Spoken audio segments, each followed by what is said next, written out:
Հայ-ադրբեջանական ու Ղարաբաղ-ադրբեջանական սահմանին տեղի ունեցած միջադեպերին, ինչպես նաև Սոչիում կայացած նախագահների երկկողմ ու եռակողմ հանդիպումներին է անդրադարձել Արցախի թեմի առաջնորդը։ Պարքև Սրբազանը դեմ է մադրիդյան սկզբունքներին։ Հայաստանը հրավեր է ստացել Թուրքիայի իշխանություններից մասնակցելու ընտրված նախագահի երթմնակալության արարողությանը և հավանաբար մասնակցությունը կլինի արտաքին գործերի նախարարի մակարդակով, հայտարարել է Սերժ Սարգսյանը։ Վրաստանն էլ է տեսնում, որ Հայաստանի Եվրասիական տնտեսական միությանն անդամակցությունը դեռևս վիրտուալ է։ Հուշող ոչ մի բան չկա, թե այդ երկիրը շուտով անդամակցելու է Եվրասիական տնտեսական միությանը։ Այս համոզմանն է ռուս փորձագետ Վադիմ Դուբնովը։ Հայաստանում Լոմոնոսովի համալսարանի բացման անհրաժեշտությունը, վատ պահվածքով հայտնի երիտանրապետական պրոռեկտորի նշանակման արդարացումն ու կրթական բարեփոխումները Արմեն Աշոտյանի տեսանկյունից։ Կրթության ու գիտության նախարարն ամփոփել է նոր կառավարության ձևավորումից հետո իր աշխատանքային գործունեության 100 օրը։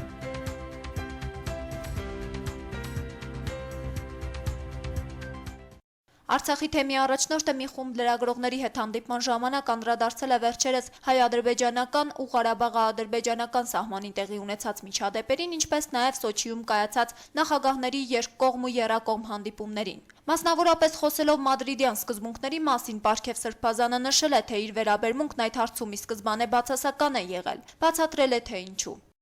Այն, որ այդ սկզբունքներով Արցախը պետք է որոշ շրջաններ զիջի, հանրաքվե պետք է լինի, մեծ նեղ միջանցք պետք է տան եւ այլն, բայց անվտանգության երաշխիք գոյություն չունի։ Երբ որ ինքդ քեզ հարց ես տալիս, լավ ենթադրենք մենք զիջումներ արեցինք, ինչի համար, անհասկանալի խոստումների դիմաց, կամ թե 15 տարի հետո մենք ինչու պետք է նոր հանրաքվե անենք, այս ամենը միշտ անհասկանալի է ինձ համար։ Վերջին շրջանում, երբ առաջնագծում իրավիճակը լարված էր, դարձյալ խոսվեց խաղաղապահ ուժերի տեղակայման անհրաժեշտության մասին։ Ուստի մեր լրագրողը Արցախի թեմի առաջնորդից հետաքրքրվել է, թե այդ հարցում ինչ դիրքորոշում ունի։ Ինձ համար ճշմարիտ խաղապահները մեր պաշտպանության բանակն է, միակ անվտանգության երաշխավորն է։ Սա միանշանակ է։ Այո, կարող են մեզ խառնել, ասել, գիտեք ինչ կա, արեք խաղապահ զորքեր դրեք այլ պետություններից։ Նրանք չեն ապահովելու մեր խաղաղությունը։ Երբ որ Ադրբեջանը հարձակվի, այդ խաղապահ ուժերը փախնելու են։ Մենք կյանքի փորձից գիտենք։ Մեր խաղապահ ուժերը, մեր երաշխավորը, մեր բանակն է։ Արցախի թեմի առաջնորդն անդրադարձել է նաև արցախահայ գործարար Լևոն Հայրապետյանի կալանավորմանն ու նրա դեմ առաջադրված մեղադրանքին, նշելով, թե ինքը լիահույս է, որ առաջիկայում Լևոն Հայրապետյանը կհայտնվի ազատության մեջ։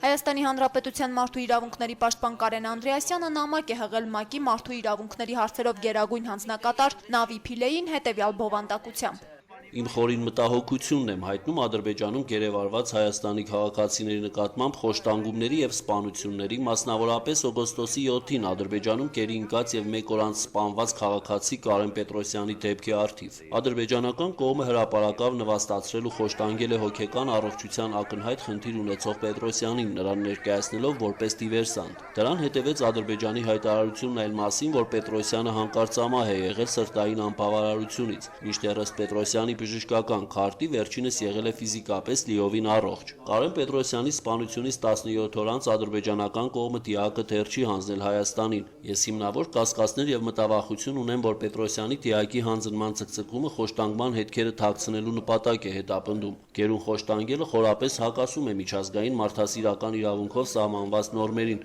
մասնավորապես պատերազմի ժամանակ քաղաքացիական բնակչության պաշտպանության մասին Ժնևի կոնվենցիայի դրույթներին։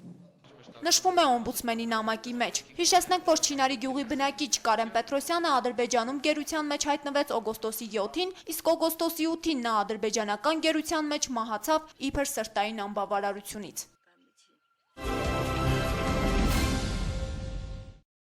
Սերժ Սարգսյանը միասին 2014 համահայկական երիտասարդական կրթական ֆորումի հավաքին ներկա գտնվելու ժամանակ պատասխանել է երիտասարդներին հետաքրքրող հարցերի, որոնք մասնավորապես վերաբերել են երկրի արտաքին քաղաքականությանը, առկա մարտահրավերներին, Հայաստան-Թուրքիա հարաբերություններին, դրանց հեռանկարին։ Այդ հարցում պաշտոնական Երևանի դիրքորոշմանը վերաբերող հարցի կապակցությամբ Սերժ Սարգսյանը նշել է, որ Հայաստանը հրավեր է ստացել Թուրքիայի իշխանություններից մասնակցելու ընտրված նախագահի երթմնակալության արարողությանը եւ հավանաբար մասնակցությունը կլինի արտաքին գործերի նախարարի մակարդակով։ Ըստ Սերժ Սարգսյանի, Հայաստանի Հանրապետության արտաքին գործերի նախարարը կտեղեկանա նաև, թե արդյոք Թուրքիայի նախագահը պատրաստվում է Հայոց ցեղասպանության 100-ամյա տարելիցին գալիք ապրիլի 24-ին այցելելու Ծիծեռնակաբերդ եւ սեփական աչքերով տեսնելու մարդկային այն հոծ երթը, որ տասնամյակների ընթացքում միայն ավելանում է դեպի անմար կրակը։ Իսկ երբ կբացվի Հայաստան-Թուրքիա սահմանը հարցին, Սերժ Սարգսյանը պատասխանել է, որ դժվարանում է ասել։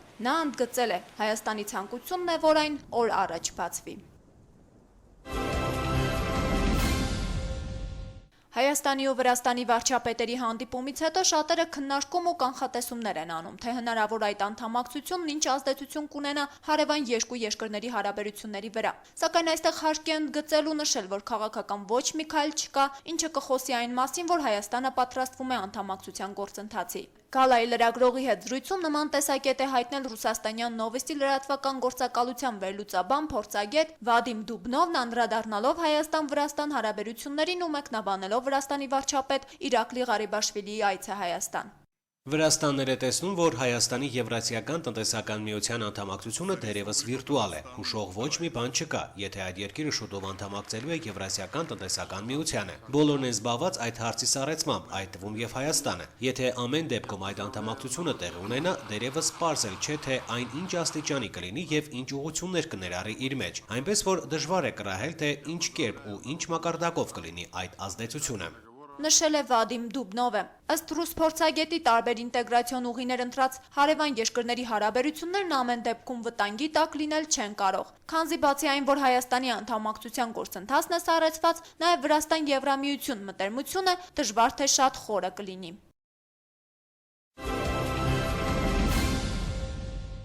Նոր կառավարության ձևավորումից հետո կրթության եւ գիտության նախարար Արմեն Աշոտյանի առաջին ասուլիսին ոչ միայն նախատեսվող ծրագրերի շուրջ, այլև նախարարի համար ոչ այնքան ականջահաճո հարցեր էին հնչում։ Օրինակ, նրան անհասկանալի է, թե ինչու են բոյկոտում Հայաստանում Լոմոնոսովի համալսարանի մասնաճյուղի բացումը 5 տարվա բանակցություններից հետո, այն դեպքում, երբ այս բուհը ամենառեյտինգայինը կարող է լինել։ Չի բացառում նաեւ, որ այն ռուս-հայկական հարաբերությունների մեջ դիտարկվող պրոյեկտ է։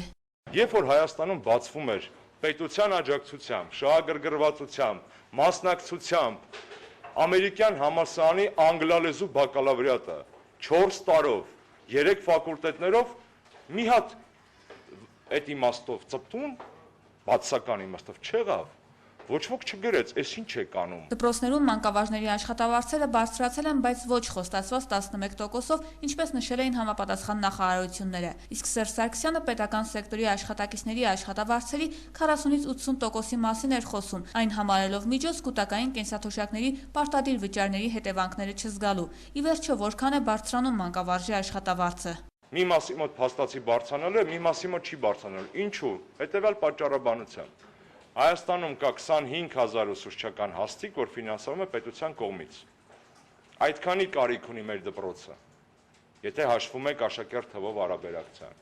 Մեր համակարգում աշխատում է 40,000 մանկավարժ։ Իսկ մասնավոր բուհերի գործունեության սահմանափակումը տեղին է համարում, ինքն էլ այս համակարգի ախոյանը չէ, հետևաբար կատարվածը բացատրում է բուհական համակարգում տիրող խայտառակ իրավիճակով, երբ չկար պետական վերահսկողություն։ Այո, անցան այն քաղցր մեղրատարիները, երբ որ մասնավոր բուհերը Հայաստանում ավելի շատ էին, քան քաղաքական կուսակցությունները,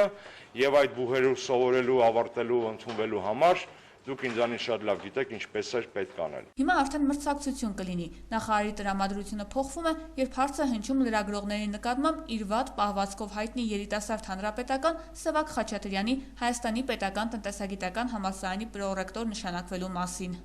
Դուք ինչ եք պատրաստում ձեր ողջ կյանքի ընթացքում հետապնդել այն մարդուն, այդ մարդկանց իրենց ողջ կյանքի ընթացքում։ Ես չեմ կարող դա հասկանամ ուղղակի։ Ինչ է դա նշանակում։ Մենք ազգային ժողովի падգամավորներ ունենք, որ ամնիստիայի տակ են ընկել, ներվել են։ Աշոտյանի սլաքներն ուղղված էին հատկապես падգամավոր Նիկոլ Փաշինյանին, ում հետ հարաբերությունները սրված էին դեռ անցած տարվա մարտից։ Ազգային ժողովում падգամավորի բարձրացրած երիտհանրապետականների խմբակները կեղտոտ նպատակների համար օգտագործելու վերաբերյալ հարցից հետո։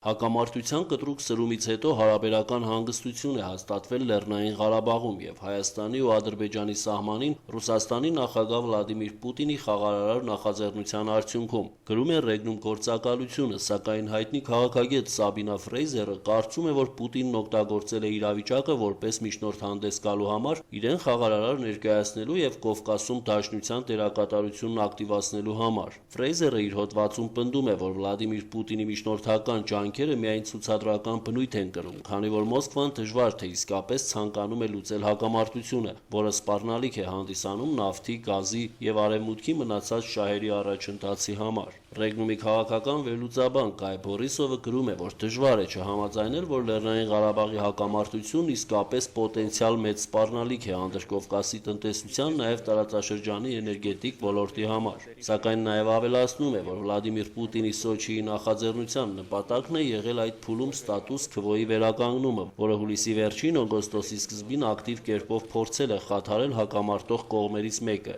եւ այդ կողմը Ադրբեջանն է, որը փորձել էր բլիցկրիգ իրականացնել, ինչի մասին են վկայում մի շարք հանգամանքներ, ինչպիսիք են կորուստների հարաբերակցությունը։ Բացի այդ, մարտերի առաջին օրերին Ադրբեջանում չի եղել ոչ նախագահ Ալիևը, ոչ էլ պաշտպանության նախարար Զաքիր Հասանովը, այսինքն հնարավոր ծախողումը կարելի կլիներ բարդել տեղում իրականացնողների վրա։ Ինչ վերաբերում է Լեռնային Ղարաբաղի հակամարտության հարցում Ռուսաստանի Դաշնության սեփական շահին, ապա այն անկասկած կա, սակայն ինչպես գրում է Բորիսովը, կրում է ոչ թե վերացական իմպերիալիստական բնույթ, ինչպես կարծում է Սաբինա Ֆրեյզերը, այլ միանգամայն հստակ է եւ առարկայական։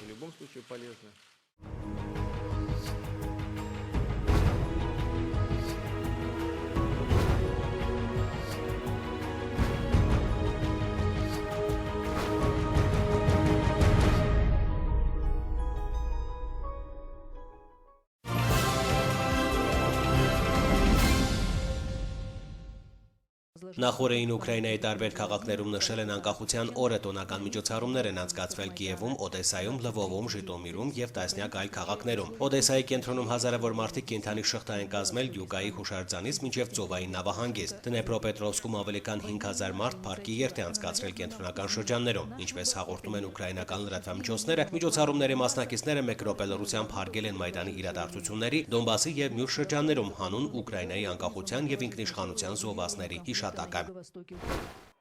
Իսկ ռուսամետ անջատողականները նախորդին Դոնեցկի կենտրոնում ուկրաինացի ռազմագերիների այսպես կոչված շքերթ էին կազմակերպել։ Այդպիսով նրանք որոշել էին պատասխանել Ուկրաինայի անկախության օրվա տոնակատարությանը, որը հարուցել է միջազգային իրավապաշտպան կազմակերպությունների զայրույթը։ Ըստ նրանց հայտարարության, որը տարածել է Human Rights Watch իրավապաշտպան կազմակերպությունը, նման միջոցառումների կազմակերպմամբ խախտվում է Ժնևյան կոնվենցիան, որը պահանջում է մարտահրավերական եւ հարգալից վերաբերմունք ռազմագերիների հանդեպ։ Իսկ այսօր առավոտյան ուկրաինական հակահաբեկչական գործողության շտաբի մամուլի ծառայությունը հայտարարել էր 250 ռուսամետ ակտիվիստների ոչնչացման մասին։ Ուկրաինական լրատվամիջոցների տեղեկությունների համաձայն առավոտյան ուկրաինացի զինվորականները ոչնչացրել են նաև 8 թշնամական տանկ, 10 զրահապատ մարտական մեքենա եւ 3 գրադ։ Ըստ Աբխազիայի կենտրոնական տրական հանձնաժողովի նախնական տվյալների օգոստոսի 24-ին Աբխազիայի նախագահական ընտրություններում հաղթել է Ռաուլ Խաչինբան։ Նա առաջին փուլում հավաքել է 50.57% ձայն։ Այս մասին հայտարարել է կենտրոնական տրական հանձնաժողովի նախագահը։ Ըստ ընտրական օրենսդրության ընտրություններին հաղթում է 50% գումարած մեկ ձայն հավաքած տեխնացուն։ Մյուս տեխնացուները անվտանգության ծառայության ղեկավար Ասլան Բժանյան հավաքել է 35.91% ձայն, պաշտպանության նախարար Միրաբ Կիշմարյան 6.4%, իսկ ներքին գործերի նախկին նախարար Լեոնիդ Զապշպան հավաքել է 3.4% ձայն։ Ըստ կենտրոնական տրական հանձնաժողովի մասնակցության հայտը կազմել է 70%։ Քվեարկության ընթացքում զգալի խախտումներ չեն արձանագրվել։ Ֆրանսիայի վարչապետ Մանուել Վալսը այսօր երկրի նախագահ Ֆրանսուଆ Օլանդին կառավարության հրաժարականի մասին դիմում է ներկայացրել։ Հրաժարականը հետևել է կառավարական քաղաքականության ոլորտում վարչապետի եւ էկոնոմիկայի նախարար Արնո Մոնտեբուրի տարաձայնություններին։ Նոր կառավարություն կնշանակվի վաղը Վալսի ներկայացմամբ հայտարարել է Ֆրանսիայի նախագահի վարչակազմը։ Օլանդը Վալսին խնդրել է երկրի համար իր ծրագրերին համապատասխանող թիմ ձևավորել։ Իսլամական պետությունը հաբեկչական խմբավորման սինյալները Իրաքի գրաված Մոսուլ քաղաքի շուկայում բացահայտ կերպով վաճառքի են հանել գերեվարված քրիստոնյա եւ եզդի կանանց։ Հաղորդում է, որ նրանց ամուսիններին ու եղբայրներին հիմնականում սպանել են, կանանց եւ աղջիկներին վաճառում են 500-ից 1000 ամերիկյան դոլարով, տալով նաեւ դավանանփոխության երաշխիքը։ Տեղաբնակների վկայություններով ստրկուհիներին հիմնականում գնում են իսլամական պետության կողմից մարտնչող օտարերկրյա զինյալները, որոնց համար հատուկ զեղչեր են գործում։ Այդ փաստը, ինչը մարդու իրավունքների եւ միջազգային բոլոր նորմերի կոպիտ խախտում է, գրավել է իրավապաշտպան եւ հասարակական բազմաթիվ կազմակերպությունների ուշադրությունը։